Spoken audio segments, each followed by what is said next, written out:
Guys, andito tayo ngayon sa farm ni Pastor Arnaiz of Barangay Estefania ng Amulong. Ayan.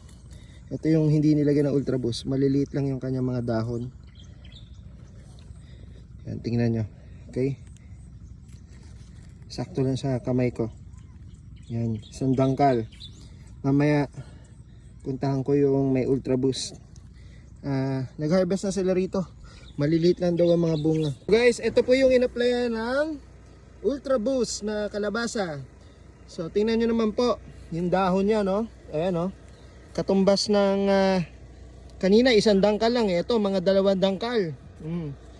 Sobrang laki ng difference sa dahon pa lang.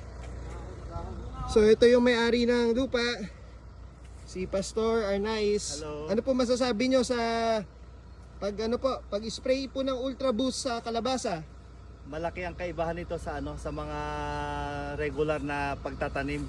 Kasi nga nakikita namin yung ganda ng lupa at saka yung epekto nito sa halaman o sa gulay. Ang lalaki, yung ibang hinarvest namin, naka-100 mahigit na kami rito eh. Eto, partida.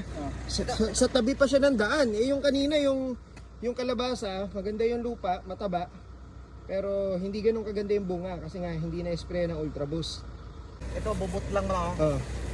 Ayun, So hindi pa to hindi pa. So makikita nyo yung merong na-harvest na ganito siya kalaki. Oo. Mamaya, May makikita uni nyo tayo, naman. oo. Malaking harvest. Panggulay. Ito, lalaki ng daon, no? 3 kamay. 2 dangkal lang, taba. So, ito ang bunga ng walang Ultra Boost. Ayun, no? Napakadagaan. Mga 1 kilo lang to. Pinakamalaki na to dito.